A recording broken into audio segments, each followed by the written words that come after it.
আমি আর ২-৩ মাস তো দূর, ৩ সপ্তাহ অপেক্ষা করতে পারবো না। তোকে চাই, একদম আমার নিজের করে চাই। আকাশের কথায় জেনি মৃদু হেসে বুকে মাথা রেখে আবার চোখ বন্ধ করে। বারান্দায় চেয়ার দুইটি একসঙ্গে করে বসে আছে মেঘ আর রুদ্র। দুজনের চোখে মুখে আনন্দের ঝলক। আকাশের তারার ঝলকানিতে সারা শহর ঝাপসা আলোয় ফুটে উঠেছে। ব্যস্ত মেঘগুলো আকাশের এক পাশ থেকে ওপাশে ঘুরে বেড়াচ্ছে। আমি আকাশ ভাইয়া আর জেনি আপুদের দিকে তাকিয়ে বললাম, অবশেষে তাদের মিলনটা হয়েই গেল। আমার কথা শুনে রুদ্র মৃদু হেসে ওঠে। নিস্তব্ধতা কাটিয়ে রুদ্রের কাঁধে মাথা রেখে আবেগী গলায় বললাম, রুদ্র, আমার একটা ছোট্ট ছেলেবাবু চাই। পূর্ণতার খেলার সাথে এনে দিবে প্লিজ। ওর পূর্ণতার মতো ছোট ছোট হাত পা হবে। একসাথে দুটো বাবু সারা বাড়িতে গুটি গুটি পায়ে হেঁটে বেড়াবে। ধমকা হাওয়ার সাথে ঝিরিঝিরি বৃষ্টি। কিছুক্ষণ আগের ঝকঝকে রোদ পালিয়ে গিয়ে সেখানে এখন জায়গা নিয়েছে ঘন আঁধার। বাম হাতের ঘড়িটা জানান দিচ্ছে এখন বিকাল 4টে। অথচ চারপাশের আবহাওয়া দেখে মনে হচ্ছে সময় রাত 9টার কাছাকাছি। জেনি জানলার গ্রিল ধরে হঠাৎ বদলে যাওয়া আবহাওয়া আনমনে দেখছে। ঝিরিঝিরি বৃষ্টির কণাগুলো ছিটকে মুখের উপর পড়তেই বিরক্ত নিয়ে গ্রিল ছেড়ে রুমের দিকে পা বাড়াই। সকালবেলা বাড়িতে ঢোকার আগে কে জানতো তাদের জন্য সামনে কি অপেক্ষা করছে। আজ সকালে জেনিয়ার আকাশ নিজের গ্রামের বাড়ি বরিশালে যায় বাবা মাকে তাড়াতাড়ি বিয়ের সিদ্ধান্ত জানাবে। আগেই যেহেতু বিয়ে ঠিক করা ছিল তাই টেনশন বা ভয়ের কিছু ছিল না। ভেবেছিল বাড়িতে গিয়ে একটু জোর করে বললেই বিয়েটা হয়ে যাবে। গ্রামের বাড়ি চারপাশের বাউন্ডারি দিয়ে ভেতরে একই সাথে আফজাল সাহেব আর ফোরকান সাহেবের বাড়ি। বাড়ির মাঝখানে ফাঁকা মাঠের মতো জায়গা, এক পাশে ছোট্ট একটা পুকুর আর অন্য পাশে ফলের বাগান। বাড়ির এত সুন্দর পরিবেশ মাঝখানে একটা দেয়াল উঠে নষ্ট করে দিয়েছে। আফজাল সাহেব আর ফোরকান সাহেব যথেষ্ট সমাজে জ্ঞানী গুণী লোক হলেও ভিতরে ছেলে মানুষই এখনো যায়নি, যার সূত্র ধরেই তাদের ঝগড়া।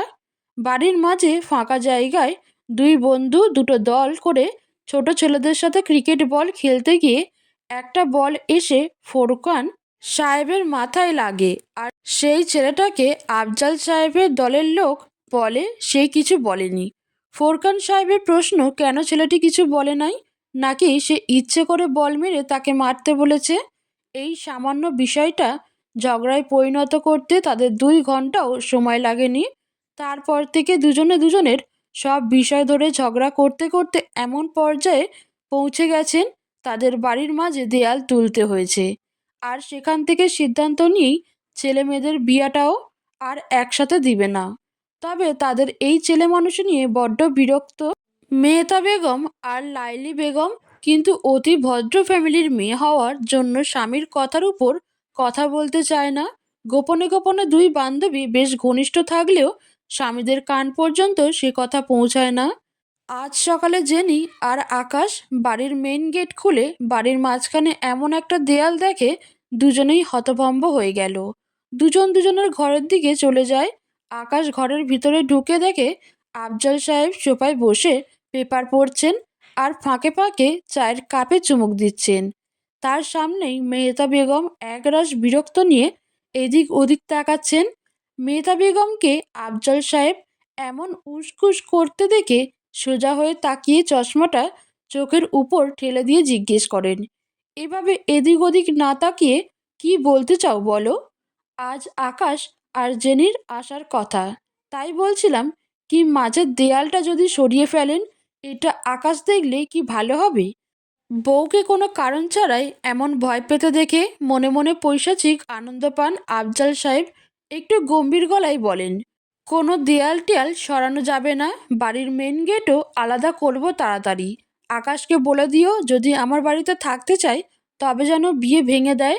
আকাশ দরজায় পা দিতেই শুধু শেষের বিয়ে ভেঙে দেওয়ার কথা শুনে জিজ্ঞেস করে, কার বিয়ে ঠিক হয়েছিল আর কেনই বা ভাঙবে। হঠাৎ পিছন দিক থেকে আকাশের কথা শুনে আফজাল সাহেব ভয়ে ঢুক গেলেন। ছেলের পাগলামি কোনো কিছুই অজানা না তার কাছে। তবুও সাহস নিয়ে বলেন, ওই ফোরকান্নার মেয়ে জেনির সাথে তোমার বিয়ে ভেঙে দিয়েছি, সেই সাথে ফোরকান ওর মেয়েকে অন্য জায়গায় বিয়ে দিবে বলে ঠিক করেছে। তাই আমি তোমার বিয়ের জন্য অন্য জায়গায় মেয়ে পছন্দ করে রেখেছি। মেয়ের বাবা আমাদের থানার দারোগা। আকাশ অবাক হয়ে বলল, কিন্তু আমাকে এই বিষয়ে কোনো কিছুই তো জানানো হয়নি। আর আমি এই বিয়ে না ভাঙবো আর না অন্য বিয়ে করব। আমি তোমার কাছে সিদ্ধান্ত জানতে চাইনি আকাশ। যদি আমাকে সম্মান করো তবে আমার বলার কথা কেউ সম্মানের সাথে মেনে নেবে। আকাশ তার বাবার এমন কথা শুনে রাগে সামনে থাকা কাঁচের টেবিলটা ভেঙে নিজের রুমে চলে যায়। জেনির সাথে বাসার ফেরার পর ঠিক এমনটাই হয়েছে। জেনির বড় ভাবি বেশ কিছুক্ষণ এই বিষয়ে বোঝানোর পর ব্যর্থ হয়ে রুম ত্যাগ করেন। জেনি সিদ্ধান্ত নিয়েছে পালিয়ে যাবে, কিন্তু তার আগেই ঝড় শুরু হয়। হঠাৎ বারান্দায় কিছু পড়ে যাওয়ার শব্দে সেদিকে ছুটে গিয়ে দেখে আকাশ কাকভেজা অবস্থায় বারান্দায় দাঁড়িয়ে নিজের ভিজা শার্টটা মাছি তাড়ানোর ভঙ্গিমায় ডান হাত দিয়ে ঝাড়ছে। জেনিকে আসতে দেখে বলল, তোর বারান্দাটা আগের থেকে পিচ্ছিল হয়ে গিয়েছে, এখন বেয়ে ওঠা বেশ মুশকিল, মুছে রাখিস তো। জেনি আকাশের কথায় গুরুত্ব না দিয়ে দৌড়ে রুমের দরজা আটকে দেয়। কে কখন আসে বলা যায় না। দৌড়ে আকাশকে ঝাপটে জড়িয়ে ধরে কান্না করে দেয়। আকাশ, চল আমরা পালিয়ে যাই, এখানে থাকলে কখনো আমি তোর সাথে থাকতে পারবো না। ধুর বোকা, আমাদের বাবাদের তো চিনিস, ছোট ছোট ব্যাপারগুলো নিয়ে বড় বড় কাণ্ড করে থাকে। আমরা পালিয়ে গেলে তারা কষ্ট পাবে খুব, আর সেই সাথে আমাদের কখনো আর ফেরা হবে না এই বাড়িতে। কিন্তু আকাশ, ওরা আমার বিয়ে কাল ঠিক করেছে, কাল এখানে থাকলে আমার বিয়ে হয়ে যাবে। উহ, শুধু তোর না, কাল আমার বিয়েও ঠিক করেছে। তাই এখনই নিচে গিয়ে সোজা কাকুর পা ধরে কান্না করবি, আর আমিও বাবার পা ধরবো, দেখবি এমনিতেই তাদের মন ঠিক হয়ে যাবে। জেনি আকাশের কথায় মাথা নেড়ে রুম থেকে বেরিয়ে গিয়ে বাবার পায়ের কাছে বসে পা ধরে বলে, বাবা, আমি কাল বিয়ে করতে পারবো না। আমি আকাশকে ভালোবাসি, সেই সাথে তোমাদেরও ভালোবাসি। আমি চাইলে এখন এখান থেকে আকাশের সাথে পালিয়ে যেতে পারি, কিন্তু তোমাকে কষ্ট দিতে চাই না। আমি তোমার সব সিদ্ধান্ত মেনে নিব, তবে তোমার মেয়েটা তখন জীবন্ত লাশ হয়ে যাবে, কখনো আর হাসবে না, কাঁদবে না। তুমি কি চাও তোমাদের ছোট্ট একটা কারণে আমার ভালোবাসা শেষ হয়ে যাক? তাছাড়া আকাশ কি দোষ করেছে? মেয়ের এমন আকুতি দেখে মনটা কেঁদে উঠল ফোরকান সাহেবের। এত বড় মেয়ে নিজের থেকে মেয়েকে বেশি বুদ্ধিমান মনে করেন, সেই মেয়েকে তার পায়ের কাছে বসছে কিছুতেই মানতে পারছে না। চোখের সামনে মেয়েকে অন্য জায়গায় বিয়ে দিলেই কি হবে, কথাগুলো কল্পনায় ভেসে উঠতেই আঁতকে ওঠে। না, সে কখনোই চায় না তার হাসি খুশি মেয়েটা শেষ হয়ে যাক। ছোট ছোট ভুলগুলোর জন্য আজ এমন হয়েছে, কিন্তু সে এটা তো ভুল করেনি। আফজালের কাছে গিয়ে ছোট হতে চায় না, এতে তার সম্মানের ঘাটতি হবে। তুই এভাবে বলছিস যখন, তখন আমি তোর সব কথা মেনে নিব জেনি। তবে আফজালকে বল আমার সাথে এসে কথা বলতে। এতক্ষণ পাশে বসে বাবা মেয়ের কাণ্ড দেখছিল লাইলি বেগম। এবার হিংস্র বাঘের মতো গর্জে উঠে বলল, কেন? আপনার মেয়ে, আপনি বাপ, আপনি নিজে যাবেন আফজাল ভাইয়ের কাছে, সে আসবে কেন? আর আজ যদি আপনি না যান, তবে আমি আমার মেয়ে নিয়ে বাপের বাড়ি চলে যাব। এতকাল সব পাগলামি সহ্য করেছি, কিন্তু এখন আমার মেয়েটার জীবন চোখের সামনে শেষ হতে দিব না। স্ত্রীর কথায় ভয় পেয়ে যায় ফোরকান সাহেব।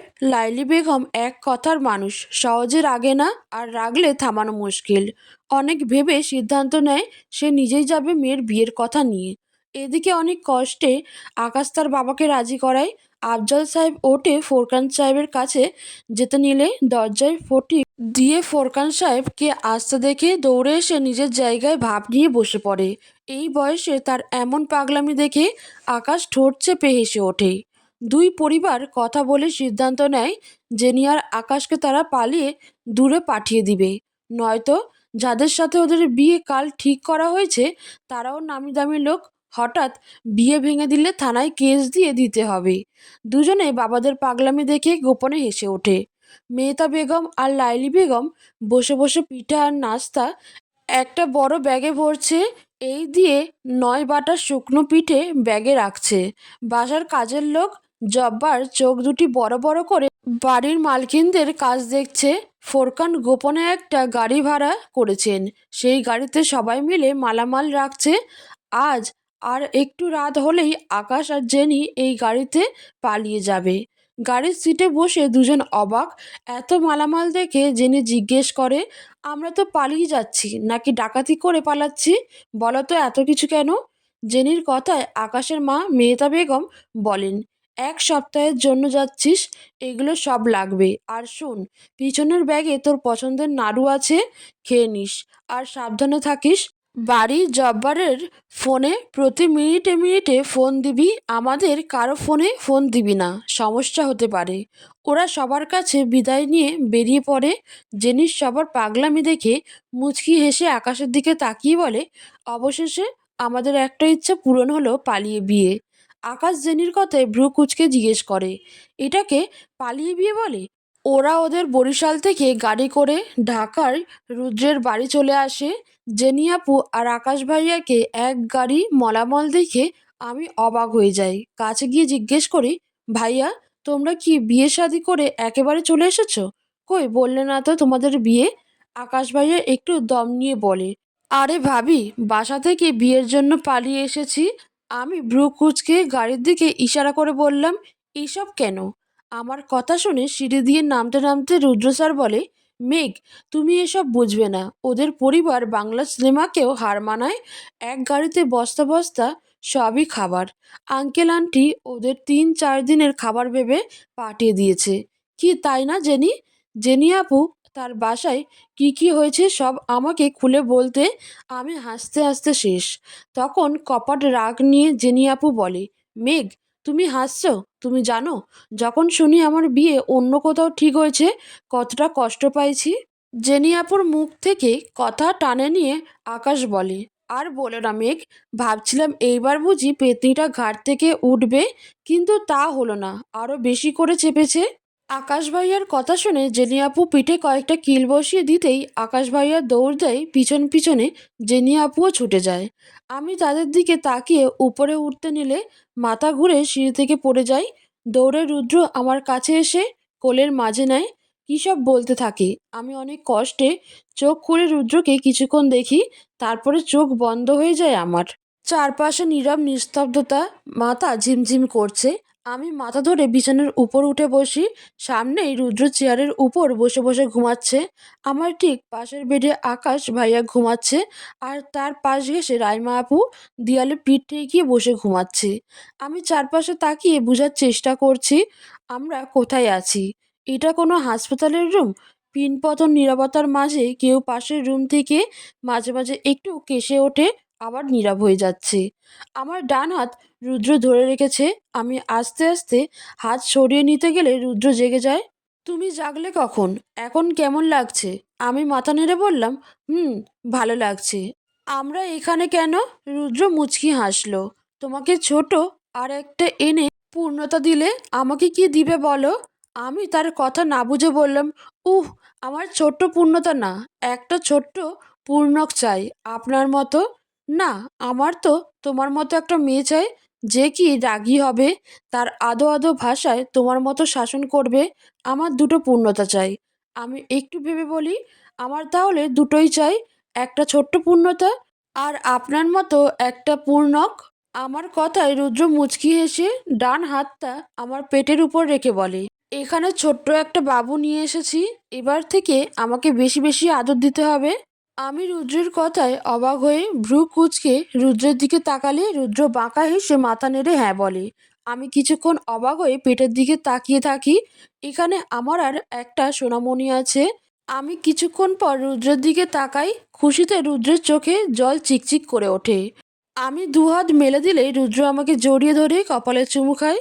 মেঘ, আজ আমি ভীষণ খুশি, আমার জীবনের সবথেকে খুশির দিন আজকের। তোমাকে অনেক অনেক ধন্যবাদ আমাকে এত সুখ দেওয়ার জন্য। পৃথিবীতে আপনি বাবা হতে চলেছেন, এর থেকে মধুর বাক্য আর কিছু হতেই পারে না। মেঘ, তুমি কখনো মা হতে পারবে না বলে মা তোমার থেকে আমাকে কেড়ে নিয়েছিল, কিন্তু আজ দেখো আল্লাহ আমাদের সব সুখ দিচ্ছে। আজ আমরা পরিপূর্ণ সুখী, আমাদের সংসারে কোনো অপূর্ণতার ছাপ নেই। রুদ্রের কথায় আমার চোখ থেকে জল গড়িয়ে পড়ে। শেষের কথাগুলো আমার চরম সত্যের কথা মনে করিয়ে দেয়। আমি যে মা হতে পারবো না, আর মা হলেও মৃত্যুর আশঙ্কা আছে, কথাটা মনে পড়তে আমার আত্মা কেঁপে ওঠে। না, আমি কখনো রুদ্রকে আর পূর্ণতা ছেড়ে যেতে পারবো না। আর না তো এই সাজানো সংসার ভাঙতে পারবো। আমি রুদ্রকে শক্ত করে জড়িয়ে ধরি। রুদ্র, আমি আপনাকে ছাড়া কোথাও যেতে পারবো না, কোথাও না। খুব ভালোবাসি আপনাকে। আমার কথায় মুচকি হেসে রুদ্র বলে, এই মেঘ, পাগল হয়ে গেলে? কোথায় যাবে তুমি? কি ভাবছো আগেরবার যেতে দিছি বলে এবার যেতে দিব? বাবা মেয়ে মিলে পা ভেঙে ঘরে বসিয়ে রাখবো।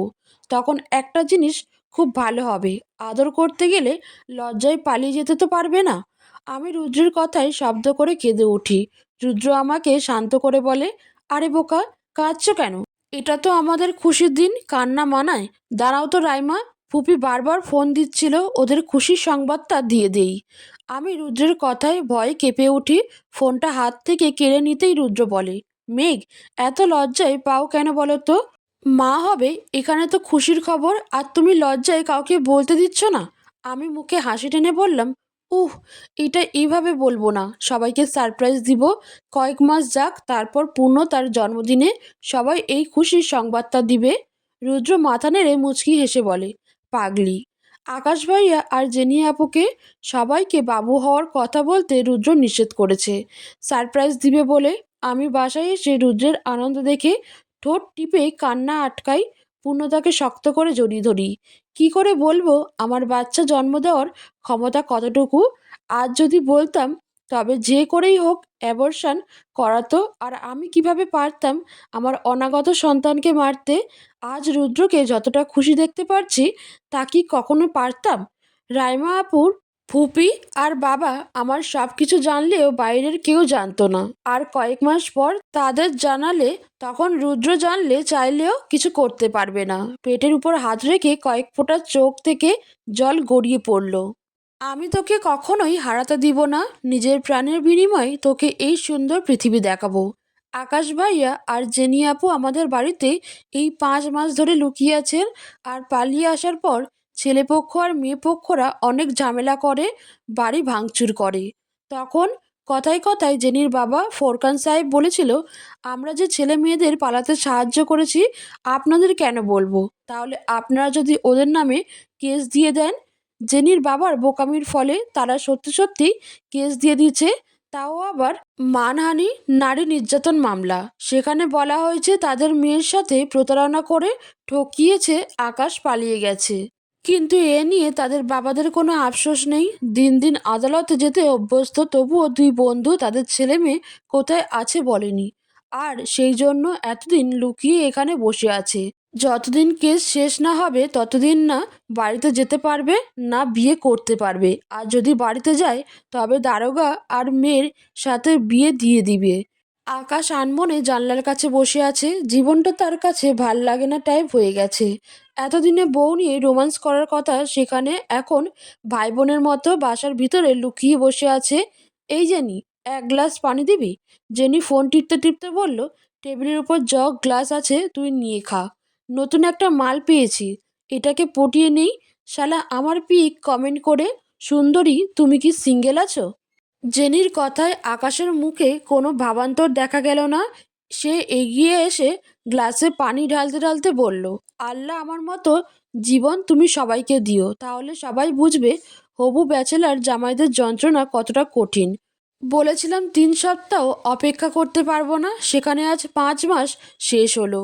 জেনি আকাশের কথা শুনেও না শোনার ভান করে ফোন টিপতে থাকলো। ও জেনি, শুন না।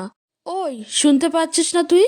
আকাশ জোরে চেঁচিয়ে উঠলে জেনি চেঁচিয়ে ক্ষিপ্ত গলায় বলে, কানের কাছে ভ্যা ভ্যা করিস কেন? কি বলবি বল, শুনতে পারছি।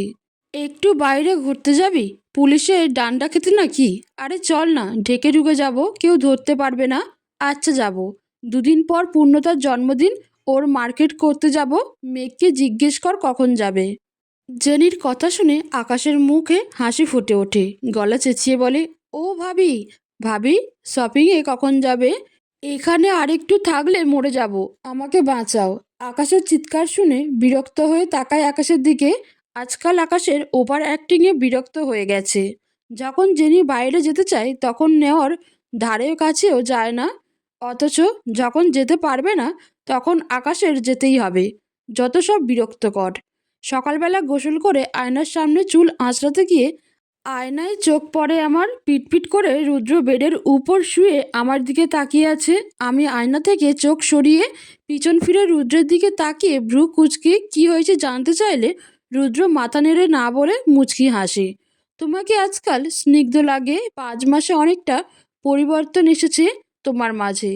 গাল হাত পা গুলুমুলু হয়ে গেছে। নাক ফুলটা আজকাল তোমার চেহারায় চকচক করছে। আচ্ছা, গর্ভবতী মেয়েদের সবাইকে কি এই সময় বেশি সুন্দর লাগে, নাকি শুধু আমার চোখেই? আমি রুদ্রের কথায় মুচকি হাসি দিতেই রুদ্র বাঁকা হেসে বলে, ওগো রমণী, এত সুন্দর ঠোঁটে অমন করে হেসো না, পাগল হয়ে যাব। যদি এই সময়টা এমন সুন্দর লাগে তাহলে আমি 2টো সন্তান না 20টা সন্তান চাই। অন্তত 20 বছর তোমার এই সৌন্দর্য তো দেখতে পাবো। জেনি আপু রুদ্রের কথা শুনে রুমে ঢুকতে ঢুকতে বলে, হ ভাই, তোরা বাচ্চা পয়দা করবি আর আমরা ফুপিরা সবগুলো দেখে রাখবো। একদিন সর্বোচ্চ সন্তানের বাবা হয়ে গ্রিস বুকে নাম লেখাবি, আর সাথে আমার ছোট করে নাম থাকবে, এই সেই মহিলা যে সর্বোচ্চ সন্তান লালন পালন করেছে। কত সুন্দর কথা। জেনিয়াপুর কথায় তাল মিলিয়ে রুদ্র বলে, তুই চাইলে এতে আমার কোনো আপত্তি নেই। একমাত্র বান্ধবীর আবদার বলে কথা। আমি তাদের কথা শুনে লজ্জায় মাথা নুইয়ে বললাম, ছি, কী সব কথা বলো তোমরা। থাক ভাই, তোর তো এত কিছু করতে হবে না। আগে বউয়ের লজ্জা কমা। আর শোন, যা বলতে আসছিলাম, কাল তো পূর্ণতার জন্মদিন, তাই সবাইকে জানিয়ে দিস। আর মেঘের এই অবস্থায় মার্কেটে যেতে হবে না, তাই আমি রাইমাকে ফোন করে বিকেলে আসতে বলেছি। তুই বাকি সবাইকে আসতে বল। আমি জেনিয়াপুর কথায় কেঁপে উঠি। রাকিব ভাইয়ের মা অসুস্থ থাকায় তাদের গ্রামের বাড়ি এতদিন ছিল বলে কিছু জানতে পারেনি। আজ রাইমা আপু আসলে কি হবে যদি রুদ্রের সামনে সব কিছু বলে দেয়? না, যে করেই হোক রুদ্র শোনার আগে আমার রাইমা আপুকে সব বোঝাতে হবে। আমি গোপনে অনলাইনে কিছু ওষুধ এই ব্যাপারে খাচ্ছি। যেখানে যা শুনছি সব নিচ্ছি। ইন্টারনেট ঘেটে এর সমাধান হিসেবে পেয়েছি, মনে জোর রেখে হাসি খুশি থাকলে আল্লাহর রহমতে কিছু হবে। আমার মতো এমন অনেক আছে যারা বাচ্চা জন্ম দিয়ে বেবি মা দুজনেই সুস্থ আছেন। তাহলে আমি কেন পারবো না? বিকেলে জেনি আপু আর আকাশ ভাইয়া মার্কেটে চলে যায়। সেখানে রাইমা আপু তার বাসা থেকে আসবে। আমি বেডের একপাশে হেলান দিয়ে বসে গল্পের বই পড়ছিলাম। রুদ্র উপর হয়ে শুয়ে তার পিঠে পূর্ণতাকে বসিয়ে রাখছিল। পূর্ণতা আজকাল অল্প অল্প করে মা বাবা দাদু বলতে পারে। কয়েক পায়ে হেঁটে যায়, আবার থপ করে বসে পড়ে। মাঝে মাঝে রুদ্র ধমক দিয়ে খিলখিলিয়ে হেসে ওঠে। আজকাল পূর্ণতাকে নিয়েই আমাদের দিন কেটে যাচ্ছে। আমি গল্প পড়তে পড়তে রুদ্রের দিকে তাকিয়ে বললাম, বুঝলেন রুদ্র, সংসার মানেই সংগ্রাম। এখানে কে আসলো কে গেল সেটা কেউ দেখে না। আর সংসার কারো জন্য বসে থাকে না, তাই কখনো ভেঙে পড়বে না। এই সংসারকে বাঁচিয়ে রাখতে নতুন নতুন মানুষকে মেনে নিয়ে পাশের প্রিয় মানুষগুলোকে গুছিয়ে রাখতে হবে। আমার কথায় আগামাথা না পেয়ে রুদ্র তাকিয়ে থাকে। হঠাৎ লাফিয়ে ওঠে। পূর্ণতা পিঠের উপরে বসে বমি করছে। ভরা পেটে পিঠের ওপর নিয়ে নড়াচড়া দেওয়ার জন্য এমনটা করছে। আমি রুদ্রের অবস্থা দেখে খিলখিলিয়ে হেসে উঠি। আমাকে হাসতে দেখে পূর্ণতা হাত পা জোরে জোরে নাড়িয়ে হেসে ওঠে। মনে হচ্ছে সে বহুত ভালো কাজ করে। রুদ্র কিছুক্ষণ আমার দিকে আবার কিছুক্ষণ মেয়ের দিকে তাকিয়ে বলে, মা মেয়ে দুজনেই আমার বিপক্ষে। এইসব সব বিপক্ষ দলের ষড়যন্ত্র। রুদ্র টাওয়াল নিয়ে ওয়াশরুমে শাওয়ার নিতে যায় আর আমি পূর্ণতাকে খাটের উপর শুইয়ে ঘুম পাড়াই। তখনই রেগে মেগে রাইমা আপু আসে। মেঘ, এসব কি শুনছি? তুমি প্রেগনেন্ট আর আমাকে জানাও নাই? তুমি কি করে এত বড় সত্যি লুকালে? তুমি কি সব ভুলে গেছো? কি হতে পারে এর পরিণতি? আমি রাইমা আপুকে আর বলার সুযোগ না দিয়ে বারান্দায় টেনে নিয়ে আসি। রুদ্র শাওয়ার নিচ্ছে, যদি শুনতে পাই গন্ডগোল বোঝা যাবে। বারান্দায় নিয়ে এসে ফিসফিসিয়ে বলি, আপু, আমি কিছু ভুলিনি, সব মনে আছে আমার। তুমি এসব রুদ্রকে বলো না, তাহলে ও আর কিছু বলার সুযোগ রাখবে না, বাচ্চা নষ্ট করাবে। আমি আমার সন্তানকে হারাতে পারবো না। হাতের ইশারায় রুমের দিকে ইশারা করে বললাম, ওই দেখো, রুমে প্রত্যেকটা খেলনা দুটো দুটো করে কিনে সারা রুম সাজিয়ে রেখেছে। রুদ্রের এমন ছেলে মানুষই আমি আর কখনো দেখিনি। ওর এত খুশিগুলো কি করে কেড়ে নিব বলো? রুদ্র যদি এসব ব্যাপারে জানতে পারে তবে ও খুব কষ্ট পাবে। সাথে আমাদের অনাগত সন্তানকে মেরে ফেলে আমাকে বাঁচিয়ে রাখতে দ্বিতীয়বার ভাববে না। কিন্তু আমি আমার জীবনের বিনিময়ে বাবুকে চাই। মেঘ, তুমি একবার ভাবো, তোমার কিছু হলে ভাইয়া কি করে বাঁচবে আর পূর্ণতার কি হবে? ভাবতে পারছো? আমরা সবাই ওকে আদর করলেও কিন্তু কতক্ষণ আর সেইটা থাকবেও? তোমার মতো অন্য কারো কাছে ভালো থাকবে? আমি চোখের জলটুকু মুছে বললাম, আমি আর কিছু ভাবতে চাই না আপু। আমি রুদ্রকে খুশি রাখতে চাই। বাঁচতে পারবো কি না জানি না, তবে শেষ কথাটা রেখো, রুদ্রকে কিছু জানাবে না, তোমার পায়ে পড়ি। আমি কথা বলে চলে আসতে নিলে ধমকে দাঁড়াই। কালো টি শার্টে রুদ্র আমাদের দিকে তাকিয়ে আছে, দু হাতে দুটো কফির মগ। রুদ্র কফির মগটা পাশে রেখে আমার পাশ ঘেঁষে এক দৃষ্টিতে তাকিয়ে বলল, তুমি ভাবলে কি করে আমি আমার সন্তানকে মেরে ফেলবো? আমার কি ওর জন্য মায়া নেই? কিন্তু আমার তোমাকে চাই। আমি তো তোমার সব কথা রেখেছি, তার বিনিময়ে তুমি আমাকে এই রকম শাস্তি দিতে পারো না। এত বড় সত্যিটা লুকিয়ে রাখলে, আমার কথা একবারও ভাবলে না? আমি কখনো তোমাকে ক্ষমা করব না, কখনো না। রুদ্র রাগে সেখান থেকে রাগে দরজায় লাথি মেরে চলে যায়। পিছন পিছন রাইমা আপু রুদ্রকে ডাকতে ডাকতেই তার দিকে ছুটে যায়। আজ বাসায় থমথমে পরিবেশ। ফুপির বারবার কল দিয়ে যাচ্ছে, আমার ধরার মতো সাহস হচ্ছে না। কিছুক্ষণ আগে রুদ্র আমার হাত ধরে তার জীবন ফিরিয়ে দিতে বললেও আমি তার কথাই বলেছি, অ্যাবর্শন বাদে যে কোনো কথা মেনে নেব। যদি আমাকে জোর করো তবে সারা জীবনের জন্য এই বাসা ছেড়ে চলে যাব। অন্তত আমার সন্তান তো বেঁচে থাকবে। আমার কথা শুনে রুদ্র রাগে সব জিনিসপত্র ভেঙে রুম থেকে চলে গেছে। আমি ক্লান্ত শরীর নিয়ে পূর্ণতার পাশে শুয়ে পড়ি। পূর্ণতাকে জড়িয়ে ধরে কান্না করতে করতে ঘুমিয়ে পড়ি। মাঝরাতে কারো কান্নার শব্দে ঘুম ভেঙে গেল। দেখি রুদ্র আমার পাশে শুয়ে জড়িয়ে ধরে বাচ্চাদের মতো কাঁদছে। রুদ্রকে এমন অবস্থা দেখে মনটা হু হু করে কেঁদে ওঠে। আমি উঠে বসতেই রুদ্র আমার কোলে মাথা রেখে ছোট্ট বাচ্চাদের মতো করে বলে ওঠে, মেঘ, আমাদেরকে ছেড়ে কোথাও যেও না। তোমাকে ছাড়া আমি বাঁচব না। চোখের জলটুকু মুছে আবার কড়া গলায় বলে উঠল, তোকে আমি কোথাও যেতে দিব না, কোথাও না। এত সাহস তোর হয় কি করে আমাকে ছেড়ে চলে যাবি? এতটুকু বলতেই হু হু করে আবার কাঁদে। রুদ্রের চোখের পানি দেখে আমিও ডুকরে কেঁদে উঠি। আজ 2 মাস পার হয়ে গেছে। এই 2 মাসে রুদ্র বেশ পরিবর্তন হয়েছে। প্রয়োজন ছাড়া কথা বলে না, কিছু জিজ্ঞেস করলে হু হা বলে উত্তর দেয়। জেনি আপু আর আকাশ ভাইয়া আজ চলে যাবে। 1 সপ্তাহ পর তাদের বিয়ে। তাদের নামে যে কেস চলছিল সেটা এখন বন্ধ। সেখানে দারোগার মেয়েই নাকি অন্য ছেলের সাথে পালিয়ে গেছে, তাই তারা কেস তুলে নিয়েছে। জেনি আপু চলে যাওয়ার সময় আমাকে জড়িয়ে ধরে কান্না করেছে। রুদ্রকে সব কিছু বুঝিয়ে দিয়েছে যাতে আমার সাথে ভালোভাবে কথা বলে। আমি ডাক্তারের কাছে যাচ্ছি চেক আপের জন্য। রুদ্র সাথে করে নিয়ে আসলে হাসপাতালের ভিতর ঢুকেনি, রাইমা আপুকে ডেকে তার সাথে পাঠিয়ে দিয়েছে। ডাক্তার আজ চেক করে রাইমা আপুর দিকে তাকিয়ে বলল, ডাক্তার রাইমা, মিসেস রুদ্রের কন্ডিশন খুব ভালো। নিয়মিত ওষুধ খেলে মনে জোর রাখলে আশা করি কিচ্ছু হবে না। সামনের মাসে আবার একটু আসবেন, তাহলে বুঝতে পারবো সম্পূর্ণ আশঙ্কা মুক্ত হয়েছে কিনা। আজ রুদ্র একটু সাধারণ ব্যবহার করলেও প্রতিদিনের মতো আজও রাতে রুমে আসেনি। আমি জেগে বসে আছি, রুদ্র আসলে কথা বলবো। ও এমন করলে কখনোই মনে জোর রাখতে পারবো না। আমি বারান্দায় এসে অপেক্ষা করতে করতে সেখানেই ঘুমিয়ে পড়ি। রাতে কপালে কারো স্পর্শ পেয়ে চোখ মেলে তাকাতেই দেখি রুদ্র আমার সামনে বসে আছে। আমি রুদ্রকে দেখে উৎসাহ গলায় বললাম, জানেন আজ ডাক্তার কি বলেছে? রুদ্র গম্ভীর গলায় উত্তর দিল, হুম জানি। আমি কিছুক্ষণ নীরব থেকে বললাম, এমন করছেন কেন? আমার আপনাকে এখন খুব প্রয়োজন, আর আপনি এমন কেন করছেন? রুদ্র আমার কথার উত্তর না দিয়ে বলল, সেদিন বই পড়তে পড়তে ওই কথাগুলো। মানে কি এটা ছিল মেঘ? তুমি কেমন করে ভাবছো তুমি চলে গেলে আমি অন্য কাউকে মেনে নিতে পারবো? আমি নিজেই তো মরে যাব। তুমি ভুলে গেছো সংসার হয়তো থেমে থাকে না, কিন্তু থেমে থাকে মানুষের মন। আর 2 দিন পর আকাশ ভাইয়াদের বিয়ে, তারা খুব আফসোস করছে আমরা যেতে পারবো না বলে। রুদ্রকে বারবার ফোন করে জিজ্ঞেস করছে কখন কোনটা করবে। তাকে রুদ্র কিছু বললে উত্তরে একগাল হাসি দিয়ে বলে, দোস্ত রাগ করিস কেন, জীবনের প্রথম বিয়ে, আমি কি এসব নিয়ম টিয়ম জানি? তাছাড়া আমার সব কিছুতেই তুই যত উপদেশ দিছিস সব কিছু ভালো হয়েছে। রুদ্র এই কদিনে স্বাভাবিক ব্যবহার করা শুরু করেছে, আমাকে হাসি খুশি রাখার জন্য প্রাণপণ চেষ্টা করছে।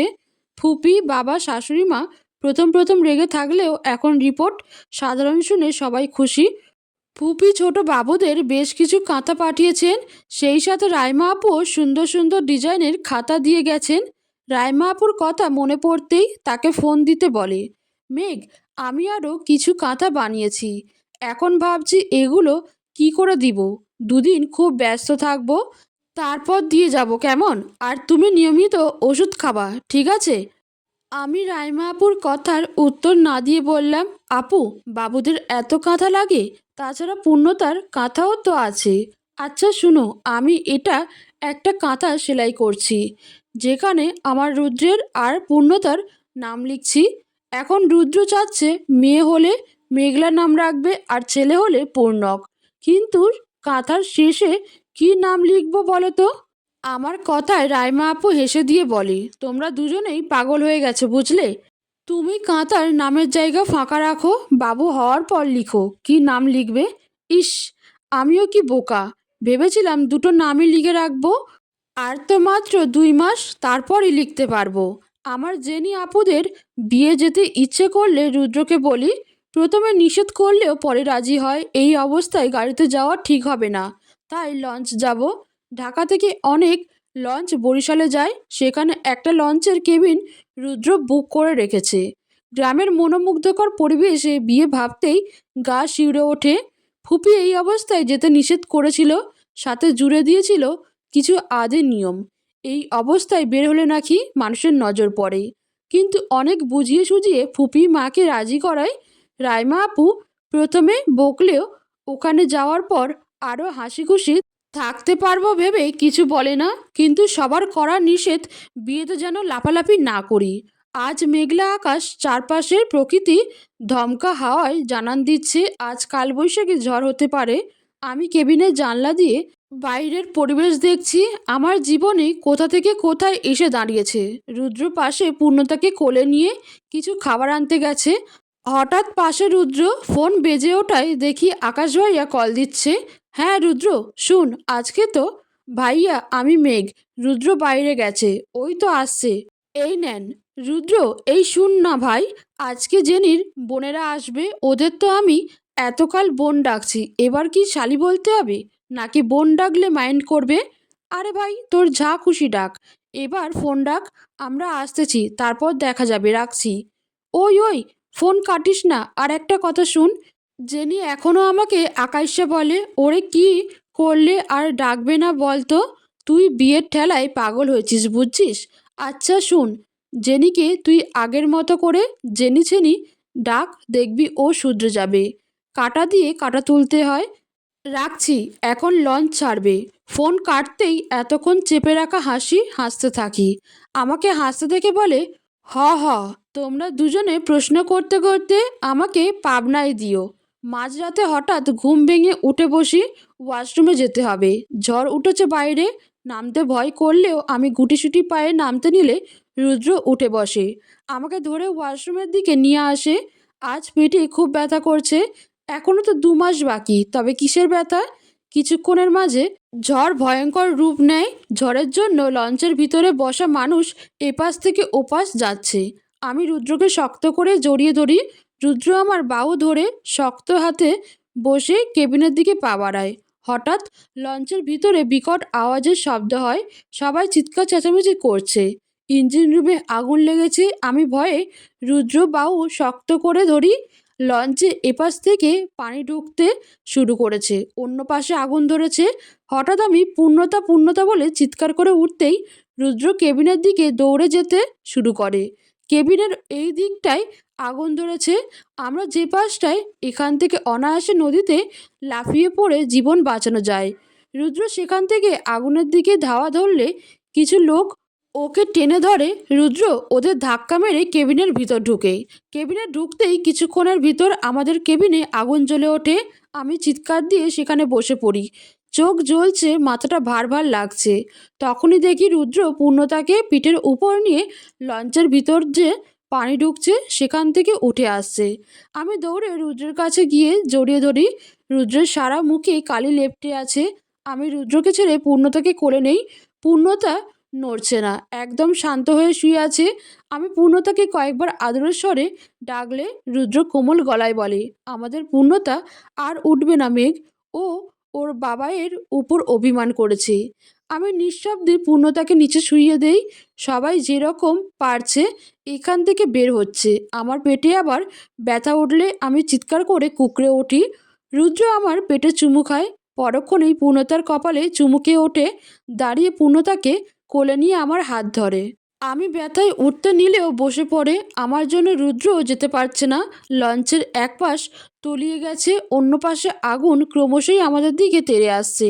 আমি কোনো রকমে লঞ্চের পাশে এসে রুদ্রকে বললাম, আমি তোমার কোনো কথাই রাখতে পারলাম না। আমাকে কখনো ক্ষমা করো না, কখনোই না। পৃথিবীর নিয়মই এটা। রুদ্র আর মেঘ একই সাথে একই আকাশে থাকতে পারে না। তুমি আমার পূর্ণতাকে আমার বোন বৃষ্টির কবরের পাশে শুইয়ে রেখে দিও। কেউ যেন বিরক্ত না করে। সোনা মেয়ে ঘুমাচ্ছে, ঘুমাক। লক্ষ্মী মেয়েটা আমার। পূর্ণতার কপালে চুমুকে রুদ্র কিছু বুঝে ওঠার আগেই রুদ্রকে লঞ্চ থেকে ধাক্কা দিলাম। শরীরটা ক্লান্ত হয়ে আসছে। চারিদিকে আগুনের কালো ধোঁয়া ছেয়ে গেছে। আমি পেটে হাত দিলাম। আমার সোনা, আমাকে ক্ষমা করে দিও। তোমাকে বাঁচানোর জন্য আমি জীবন দিয়ে দিতাম, কিন্তু নিয়তি চায় না তোমাকে এই সুন্দর পৃথিবী দেখাতে। থাক বাবা, তোমার এই নিষ্ঠুর পৃথিবীতে থাকতে হবে না, যেখানে তোমার বাবা মাকে একসাথে রাখতে চায় না। ক্ষমা করে দিও সোনা। রুদ্রকে তো পাঠিয়েছি ভাবতেই ঠোঁটের কোণায় মুচকি হাসি ফুটে ওঠে। তখনই লঞ্চের পাশ থেকে মৃদু শব্দে মেঘ বলে ডেকে ওঠে। আমি সেদিকে উঠে যেতে নিলে পেটে ব্যথায় বসে পড়ি। হামাগুড়ি দিয়ে সেখানে এগিয়ে গিয়ে দেখি রুদ্র এক হাতে মেঘকে জড়িয়ে অন্য হাতে লঞ্চের এক কোণা ধরে আমাকে ডাকছে। আমি রুদ্রের দিকে তাকালে ও অসহায় চোখে আমার দিকে তাকায়, যার মানে সে আমাকে ছাড়া কোথাও যাবে না। আমি রুদ্রকে দেখে মুচকি হেসে বললাম, মেয়েটা তো দিয়ে দিছি, আবার কেন আসলে? এই ছেলেটা আমি নিয়ে যাব। একে তোমার কাছে দিলে ওপারে আমি একলা কি করে থাকবো? যাও তো, চলে যাও। আমার কথা শুনে রুদ্রের গাল গড়িয়ে কয়েক ফোঁটা জল পড়ে। বড্ড বোকাই থেকে গেলে তুমি। আমি তোমাকে ছাড়া একা থাকতে পারি না, তুমি ভুলে গেলে? রুদ্র পানির ভিতর থেকে আমার বাহু শক্ত করে জড়িয়ে ধরে, কপালে চুমু খায়। বড্ড বেশি ভালোবাসি শানু তোমাকে। এই নিষ্ঠুর পৃথিবীর আমাদের ভালোবাসা সহ্য হলো না। বিয়ের পোশাকে দুজন ছেলে মেয়েকে এত মানুষের ভিড়ে দৌড়াতে দেখে সবাই তাকিয়ে আছে। পুলিশ নদী থেকে লাশ তুলে একসাথে রেখে কালো কাপড় দিয়ে ঢেকে রেখেছে। আকাশ আর জেনি সকাল থেকে রুদ্র মেঘের অপেক্ষা করতে করতে বিয়ের পিঁড়িতে বসেছে। তখনই কেউ পাশ থেকে বলে ওঠে, আজকে ঢাকা থেকে বরিশাল আসার পথে একটা লঞ্চ ঝড়ে ডুবে গিয়ে অনেক মানুষ মারা যায়। কথাগুলো শুনে শিউরে উঠে দুজনে ছুটে চলে আসে নদীর পাড়ে। চারপাশে পুলিশ কারো কাছে যেতে দিচ্ছে না, তবুও জেনি আকাশ তাদের ঠেলে লাশের ভিতরে যায়। সবাই একটু একটু করে দেখছে, এই আশায় যেন এখানে ওদের না পাওয়া যায়। হঠাৎ জেনি থেমে দাঁড়িয়ে পড়ে। জেনিকে থামতে দেখে আকাশ ভ্রু কুঁচকে তাকালে, জেনির হাতের ইশারা করলে সেদিকে তাকিয়ে দেখে একটা ছোট্ট হাত কালো কাপড়ের পাশ থেকে বেরিয়ে রয়েছে। হাতে একজোড়া রূপার সাদা চুড়ি, যেটা জেনি পূর্ণতাকে জন্মদিনে পরিয়ে দিয়েছিল। জেনি সেখানে বসে কাপড় সরিয়ে শক্ত করে ঘুমিয়ে থাকা পূর্ণতাকে জড়িয়ে ধরে। তার পাশেই একে পরের হাত ধরে রুদ্র আর মেঘ শুয়ে আছে। জেনি আর আকাশ, কারো মুখে কোনো কথা নেই। আকাশ নিঃশব্দে সেখানে হাঁটু গেড়ে বসে পড়ে। কিছু লোক সবাইকে অ্যাম্বুলেন্স ভরে ওদের নিয়ে যায়, আর আকাশ সেদিকে তাকিয়ে থাকে।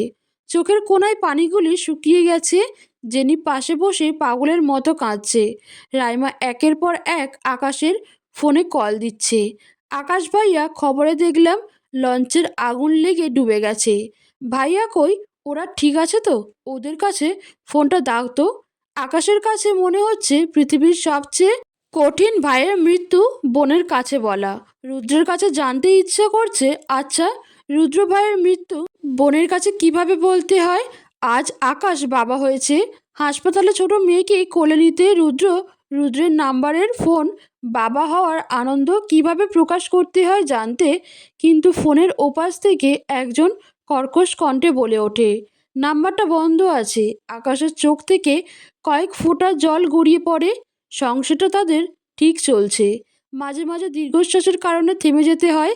হাসতে গেলে কষ্ট, খুব ইচ্ছে রুদ্রকে জড়িয়ে ধরে ওর দুঃখ আনন্দের মুহূর্তগুলো বলতে। রাইমা ছোট্ট একটা কেক নিয়ে পা টিপে টিপে ভাইয়ের রুমে ঢুকছে। আজ যে তার ভাইয়ের জন্মদিন। পিছন পিছন রাকিব ধীরু পায়ে রুমে ঢুকছে। রুমের ভিতর ঢুকতেই কিছু ছোট ছেলেমেয়ের কণ্ঠ ভেসে ওঠে, ফুপি আমি এখানে। শব্দগুলো কানে যেতেই দু কান চেপে ধরে বসে পড়ি। পাশেই চোখ পড়ে মেঘের বানানো কাঁথার দিকে। নিচের নামটা ফাঁকা পড়ে আছে। মেঘের হাসি মুখটা চোখের সামনে ভেসে ওঠে। মেঘ মুচকি হেসে বলে, এই তো 2 মাস বাকি। রাইমার কাঁথাটা বুকে জড়িয়ে হাউ মাউ করে কেঁদে ওঠে। রাকিব ভাইয়ার ঘাড়ে হাত রাখতেই রাইমা ওঠে, রাকিবকে জড়িয়ে ধরে। রাকিবের মনে পড়ে মেঘকে ধন্যবাদ জানানো হয়নি এত ভালো একজন জীবনসঙ্গিনী দেওয়ার জন্য। তার চোখ থেকে কয়েক ফোঁটা জল গড়িয়ে পড়ে। চোখের সামনে ভাসে মেঘের বলা কথাগুলো। প্রত্যেক মানুষের জীবনে অতীত থাকে, তাকে কখনো ভোলা যায় না। তাকে নিয়ে যত অনুভূতি থাকে সব জীবনের প্রথম অনুভূতি। আপনি যখন সেই অনুভূতির সম্মুখীন হবেন ততবার আপনার তার কথা মনে পড়বে। তাই বলে এই নয় দ্বিতীয়বার কারো প্রেমে পড়া যাবে না। প্রেমে মানুষ পড়ে বহুবার, তবে হৃদয়ের প্রেমে একবারই হয়, যাকে সে হৃদয়ের ভিতরে রেখে দেয়। তবে বেঁচে থাকা ভালো থাকার জন্য আমাদের আরও একজনকে বেছে নিতে হয়। দিন শেষে অতীত ভুলে সেই মানুষটার খুশির জন্য আমাদের প্রাণপণ লড়তে হয়, কারণ আমরা সেই মানুষটাকে সুখী দেখতে চাই।